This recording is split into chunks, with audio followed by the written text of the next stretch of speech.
Di saat itulah sang ibu melihat ada memar di punggung Zara dan mereka pun meminta ekshumasi atau pembongkaran makam. Dalam buku hariannya, Zara tuh mencatat secara detail apa yang terjadi pada malam-malam sebelum kematiannya. Bukti itu adalah sebuah rekaman suara berdurasi 44 detik. Ibunya juga bilang kalau Zara tuh sempat mengalami pelecehan dari teman sekamarnya sendiri. Hai guys, balik lagi di channel Nai. Hari ini aku akan bahas salah satu kasus yang viral di jagat internet baru-baru ini, yaitu tentang kasus pembulian yang berakhir pembunuhan seorang siswi SMP di negara tetangga kita, Malaysia. Nah, langsung aja kita masuk ke videonya. Mari kita mulai. Nah, kasus ini tuh bermula di pagi hari di sekitar jam 3 tanggal 16 Juli 2025 kemarin. Di dalam sebuah selokan, tepat di bawah bangunan asrama putri Sekolah Menengah Kebangsaan Agama Tun Datu Mustafa di Papar, Sabah, Malaysia, ditemukan seorang siswi perempuan yang tidak sadarkan diri. Tubuh siswi ini penuh luka, tangan dan kaki juga patah, lalu dengan segera dibawahlah siswi ini ke Hospital Queen Elizabeth di kota Kinabalu. Nah, di rumah sakit kondisi siswa ini tuh sangat kritis, di mana dia tuh dalam keadaan koma dengan cedera patah tulang.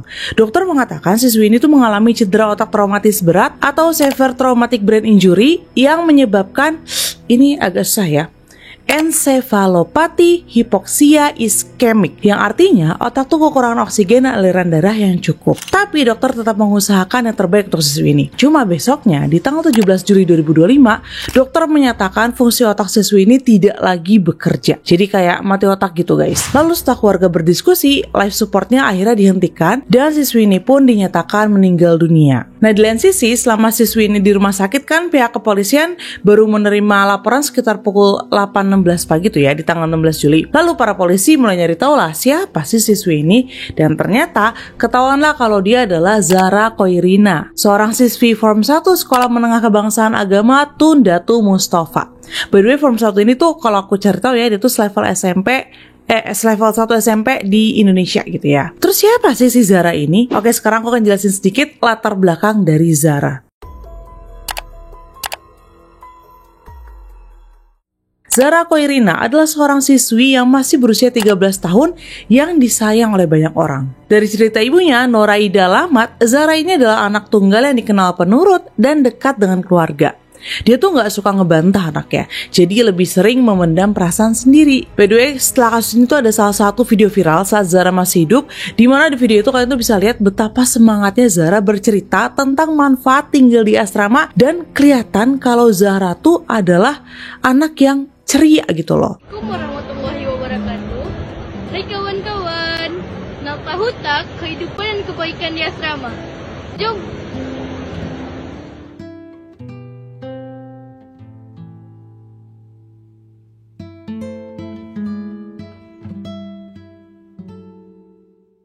Namun dibalik sikap yang terlihat kuat dan ceria ya, Zara ternyata pernah beberapa kali mengadu ke ibunya. Jadi Zara ini cerita kalau dia tuh sering diganggu kakak kelas dia di asrama. By the way, infonya Zara ini tuh tinggal di asrama karena jarak rumahnya ke sekolah itu sekitar 100 km. Makanya terlalu jauh kalau dia tuh harus bolak-balik setiap hari. Jadi emang sekolah si Zara ini bukan full boarding school, cuma sekolah menyediakan fasilitas asrama untuk si murid. Nah, kita balik lagi ke kasusnya Zara. Jadi setelah Zara dinyatakan meninggal di rumah sakit, jenazahnya tuh langsung dimakamkan tanpa otopsi karena emang ibunya Zara menandatangani dokumen penolakan otopsi yang mana juga ditandatangani oleh dokter patologi dan petugas penyidik. Zara kemudian dimakamkan di Kampung Kalamau, Mesapol, distrik Sipitang, dan akhirnya laporan resmi itu menyebutkan kalau Zara terjatuh dari lantai 3 asrama.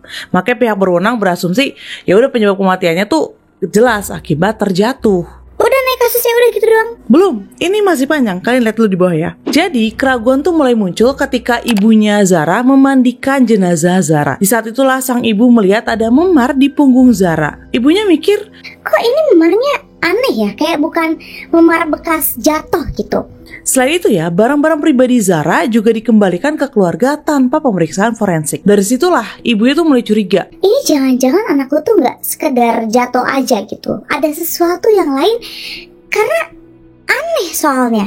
Akhirnya, beberapa hari setelah pemakaman, keluarga membuat laporan polisi tambahan, di mana keluarga menolak kesimpulan awal dan meminta penyelidikan lebih dalam. Lalu Jaksa Agung Malaysia menerima berkas ini, mengatakan kalau emang ada banyak kelemahan atau kejanggalan gitu di kasus ini. Dan mereka pun meminta ekshumasi atau pembongkaran makam serta otopsi ulang untuk memastikan penyebab kematian Zara. Lalu pada tanggal 9-10 Agustus, jenazah digali kembali dan tim forensik melakukan pemeriksaan secara menyeluruh selama 8 jam di Queen Elizabeth Hospital. Proses ini dipantau langsung oleh abangnya Zara, pengacara keluarga, dan dilaksanakan secara transparan tanpa gangguan eksternal. Dan hasil otopsi ini konsisten dengan dugaan awal bahwa kematian Zara diakibatkan oleh luka parah yang dialaminya, termasuk cedera otak traumatis atau traumatic brain injury tadi, dan kondisi otak yang rusak akibat kekurangan oksigen yang sesuai dengan jatuh dari ketinggian. Tapi selain itu, menurut laporan media Daily Express,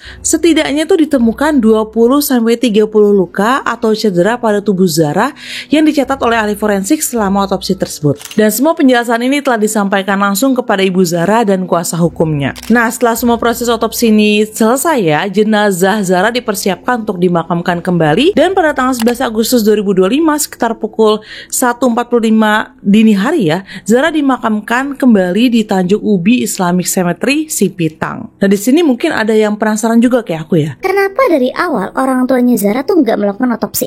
Padahal kan agak janggal ya kematian Zara ini. Jadi ternyata tuh Ibu Zara menjelaskan bahwa pada saat kejadian itu ya, dia tuh sedang dalam kondisi shock dan panik. Ya iyalah, anaknya kan tiba-tiba meninggal gitu kan ya. Jadi dia tuh nggak begitu ngeh dengan penjelasan tentang prosedur otopsi. Ibu Zara juga mengatakan kalau misalnya dia tahu lebih jelas gitu ya tentang prosedurnya, mungkin dia nggak akan menandatangani berkas penolakan otopsi itu. Nah, tapi seharusnya penyidik tuh memiliki wewenang untuk tetap melakukan otopsi. Bahkan jika keluarga menolak, apalagi dalam kasus kematian yang dicurigai atau janggal. Sayangnya di kasus Zara ya, prosedur standar ini justru terlewat. Tidak dilakukan otopsi awal, padahal itu langkah penting untuk memastikan penyebab kematian. Dari sini aja udah jelas ya, kalau ada kejanggalan dalam penanganan awal kasus ini.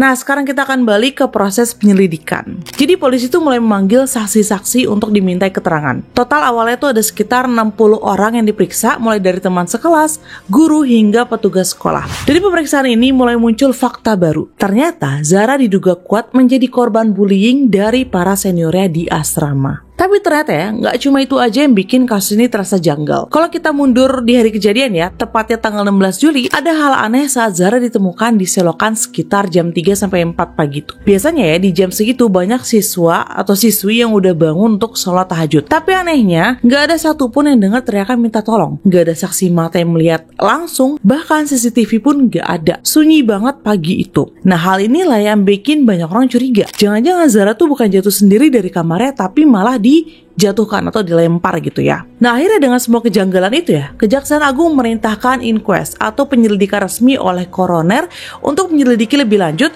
penyebab dan kondisi kematian Zara. Tapi meski proses inquest sudah berjalan, pertanyaan demi pertanyaan tuh makin banyak muncul ya. Kayak masih ada potongan cerita yang hilang, tidak lengkap gitu ya. Dan di tengah-tengah penyelidikan resmi ditemukan sebuah bukti yang mengejutkan, yaitu buku harian pribadi milik Zara. Jadi buku harian Zara ini terdiri dari 51 halaman berisi catatan pribadi tentang perjuangan dan masalah yang ia alami saat tinggal di asrama sekolah. Buku ini tuh ditemukan dan diserahkan oleh salah satu gurunya kepada pihak berwajib. Dalam buku hariannya, Zara tuh mencatat secara detail apa yang terjadi pada malam-malam sebelum kematiannya, mulai dari jam 10 sampai jam 11 malam. Polisi kemudian menyerahkan buku harian tersebut kepada psikolog dari divisi D11 Bukit Aman atau divisi kejahatan terhadap wanita dan anak. Di sini mereka mempelajari tulisan Zara dan psikolog memastikan bahwa tulisan di buku harian tersebut adalah asli ditulis oleh Zara sendiri. Zara tuh menggambarkan di buku diarinya tentang pengalamannya menghadapi bullying, perasaan diabaikan oleh pihak asrama meski dia tuh sebelumnya sempat mengadu serta adanya indikasi pelecehan seksual. Nah, psikolog juga mengonfirmasi bahwa tulisan Zara menunjukkan adanya beban emosional yang berat, di mana kemungkinan besar tekanan itu akibat bullying dan ketidaknyamanannya hidup di asrama. Tapi tulisan di diary ini tuh tidak menunjukkan bahwa Zara ini suicidal atau merencanakan diri gitu ya. Nah, catatan di buku harian ini bukan hanya sekedar curhat, tapi menjadi bahan bukti penting yang mendukung saksi dari teman asrama dan orang sekitar tetap pembulian. Ditambah adanya penelantaran dan pelecehan seksual. Namun belum ada keterangan spesifik mengenai siapa pelakunya atau bentuk pelecehan seksual yang terjadi itu apa secara terperinci itu belum ada. Lalu setelah ditemukan buku harian Zara, ternyata bukan cuma tulisan di diary ini aja yang jadi bukti betapa beratnya hidup yang Zara jalani di asrama. Gak lama setelah itu muncul bukti lain yang bikin publik tuh makin yakin kalau Zara ini emang berada di bawah tekanan, emang ada bullying gitu ya. Bukti itu adalah sebuah rekaman suara berdurasi 44 detik. Dah takut dah berjumpa ke KM. Dia masih lagi. Apa yang itu nak? Kalau itu dah minta tolong ada orang ni kan. So aku tanyakan dekat adik. Dia tanya tolongkan dekat adiknya. So aku tanyakan dekat istrinya masih lagi tak ada masalah dengan aku. Lepas tu KM dia bilang ya aku masih lagi nak maafkan sejarah. Dia kepadam nama Mora sebagai arbiter. Belum. Untuk tolong orang ini dah dapat, dia sudah padam. Lepas tu dibuatnya berarti.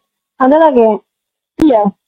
Kalau yang buat juga macam mana? Itu yang pernah bilang. Kalau aku touch kau ni berdarah-darah kau ni ya. Kalau yang buat lah apa yang jadi? Pengacara keluarga Hamid Ismail juga sudah menegaskan bahwa rekaman ini asli dan otentik. Jadi makin kuatlah dugaan bahwa Zara memang menjadi korban perundungan atau bullying di lingkungan asramanya. Nah, rekaman ini berisi percakapan singkat antara Zara dan ibunya. Dari suara Zara yang terekam ya, jelas banget terdengar nada ketakutannya. Di situ Zara menyebut ada seorang kakak kelas yang sering mengganggunya dan bahkan mengancamnya. Kakak kelas ini dia panggil dengan inisial KM. Zara bilang kalau dia tuh takut banget berhadapan dengan KM ini karena masih merasa diintimidasi. Jadi dia tuh bilang, Zara takut ketemu KM. Dia masih punya masalah sama aku. Kemarin aku minta tolong orang lain ya untuk tanya ke adiknya, apakah KM ini masih ada masalah sama aku. Lalu KM bilang, iya, aku masih belum bisa memaafkan Zara. Dan dari rekaman suara itu ada juga ancaman fisik seperti, Kalau aku touch kau nih, berdarah-darah kau nih.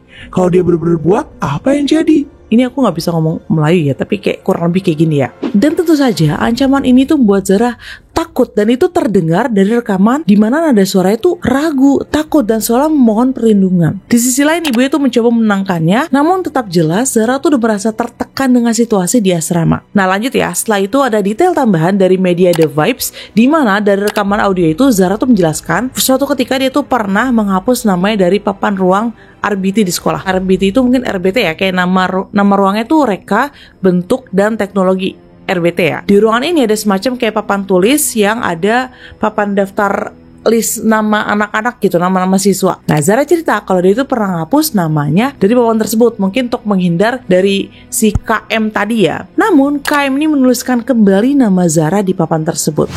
Jadi kayak gimana ya, paham kan ya? Nah ternyata tekanan yang dialami Zara bukan cuma berupa ancaman kata-kata dari kakak kelasnya. Dari cerita ibunya ya, terungkap juga kalau keseharian Zara di asrama tuh sering banget nggak adil. Misalnya nih, uang sakunya tuh pernah hilang secara misterius, dan belakangan tuh baru ketahuan uang yang hilang itu tuh karena dia dipaksa untuk traktir temen-temennya. Gak cuma itu aja, Zara juga pernah disuruh keluar larut malam cuma untuk ambilin air panas untuk seniornya. Dan yang bikin makin miris ya, ibunya juga bilang kalau Zara tuh sempat mengalami pelecehan dari teman sekamarnya sendiri. Jadi kalau potongan-potongan cerita ini digabung ya, jelas banget kalau hidup Zara ini penuh tekanan selama di asrama. Dan di titik inilah polisi mulai bergerak lebih serius. Untuk bisa melihat gambaran yang lebih jelas, itu lebih luas ya, polisi memanggil dan memeriksa lebih dari 200 saksi, mulai dari teman sekelas, penghuni asrama, guru, sampai staf sekolah, demi mencari kebenaran di balik kasus ini.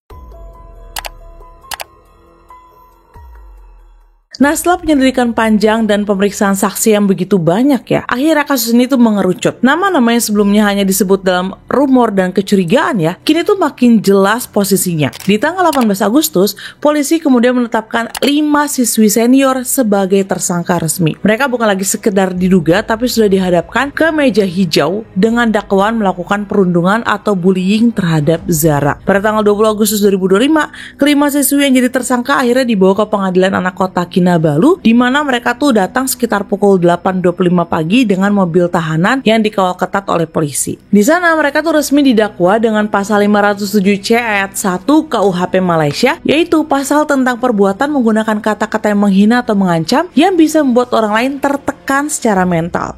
Jadi sederhananya ya, mereka dituduh melakukan bullying verbal, bukan kekerasan fisik ya, yang menyebabkan kematian. Ini penting digarisbawahi ya, dakwaan ini tidak mencakup tuduhan menyebabkan kematian Zara, jadi cuma bullyingnya aja. Nah, saat dakwaan dibacakan ya, kelima remaja ini tuh kompak menyatakan not guilty atau tidak bersalah. Hakim lalu menetapkan syarat jaminan sebesar 5.000 ringgit Malaysia per orang dengan deposit 1.000 ringgit dan masing-masing wajib punya seorang penjamin. Lalu karena mereka ini masih di bawah umur, pengadilan juga memberlakukan gag order atau larangan membuka identitas berdasarkan Undang-Undang Anak tahun 2001, di mana tujuannya untuk melindungi nama baik dan kesejahteraan mereka sesuai aturan hukum. Nah, proses hukum dalam kasus meninggalnya Zara Khairina sudah masuk di tahap yang penting ya. Jadi pengadilan koroner di Kota Kinabalu menjadwalkan inquest atau penyelidikan yang akan dimulai tanggal 3 September 2025, lalu akan berlanjut di tanggal 8-12, 17-19, sampai 22-30 September. Inquest itu fungsinya untuk benar-benar mencari tahu yang mendalami apa penyebab kematian Zara dan apakah ini tuh murni kecelakaan atau ada hal lain yang ikut terlibat di belakangnya. Di sisi lain, kasus 5 siswi senior tadi ya yang diduga membuli Zara juga tetap berjalan. Jadi paralel, sama-sama jalan ya mereka. Mereka akan kembali hadir di pengadilan pada 25 September besok, bulan depan ya. Lalu ada sidang pengelolaan perkara pada 16 Oktober 2025, sedangkan sidang utamanya sendiri dijadwalkan berlangsung dalam 2 tahap, yaitu tanggal 8-12 Desember dan 15-19 Desember 2025. Jadi memang proses pengadilannya masih berjalan. Nah, di sana bukti dan kesaksian akan diperdengarkan untuk melihat sejauh mana peran para siswa ini dalam pembulian terhadap Zara. Jadi ada 2 jalur hukum nih yang berjalan bersamaan. Inquest coroner untuk mengungkap penyebab kematian Zara dan persidangan anak untuk memproses 5 siswi yang didakwa membuli tadi. Jadi memang kasusnya masih berjalan dan publik tuh masih menunggu hasil dari 2 jalur ini, dari 2 proses hukum yang berjalan, dengan harapan kebenaran bisa terungkap dan keadilan untuk Zara benar-benar ditegakkan secara transparan. Nah, terus saat ini gimana naik kasusnya? Jadi setelah tadi 5 siswi senior itu resmi didakwa ya di pengadilan anak dan jadwal inquest ditetapkan oleh pengadilan koroner, kasus Zara Khairina masih terus menyita perhatian publik. Saking ramai dan viralnya ya, sampai ada hashtag Justice for Zara di mana ribuan orang turun ke jalan di berbagai kota di Sabah untuk menuntut transparansi penyelidikan. Mereka tuh mengenakan pakaian hitam, membawa spanduk, membacakan puisi, dan berdoa bersama. Bahkan aksi ini tuh juga diadakan di Sandakan, Tawau, Lahad Datu, dan Semporna. Dan selain itu banyak juga rumor yang beredar, mungkin kan juga pernah lihat ya, info yang katanya Zara ini dimasukkan ke dalam mesin cuci.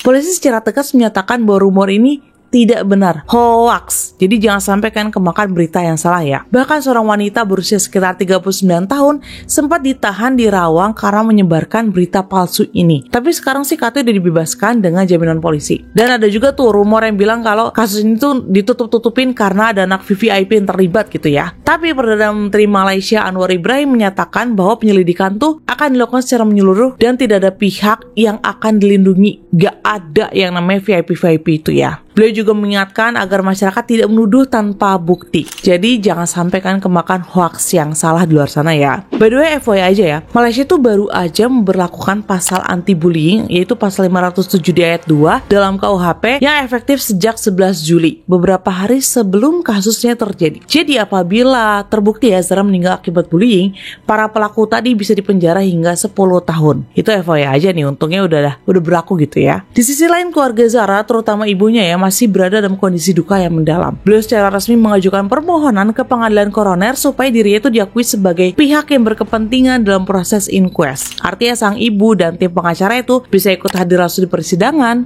mengajukan pertanyaan, menghadirkan saksi, serta melihat dokumen-dokumen yang dibahas di pengadilan. Nah, sidang untuk membahas permohonan ibunya ini baru dijadwalkan nanti tanggal 28 Agustus 2025. Ini aku nggak tahu video bakal naik tanggal berapa ya. Tapi meskipun ibunya ini kelelahan ya menghadapi proses yang panjang, keluarga tetap menaruh harapan besar bahwa pengadilan akan benar-benar membawa keadilan untuk putri mereka. Dan di lain sisi ya, pihak sekolah, mereka juga berada dalam sorotan. karena publik tuh menuntut tanggung jawab moral dan sistematik agar kasus seperti ini tidak terulang lagi. Pemerintah dan pejabat terkait juga sudah berjanji bahwa tidak ada yang akan dilindungi meski publik tuh masih kritis ya menunggu bukti nyata dari janji itu. Lalu Komisi Multimedia dan Komunikasi Malaysia atau MCMC juga menyatakan bahwa proses penghapusan konten palsu termasuk tadi hoax yang Zara masukin mesin cuci itu harus lebih cepat. Dimana saat ini tuh katanya proses penghapusan berita hoax itu memakan waktu sampai 2 minggu yang dianggap terlalu lama di tengah penyelidikan yang masih berlangsung. Nah, dari kasus Zara ini ya, kita tuh belajar kalau kita sebagai orang tua harus mendengarkan anak-anak kita. Jangan remehin tanda-tanda penderitaan mereka karena kadang ya, satu keluhan kecil tuh bisa jadi jeritan terakhir sebelum segala terlambat.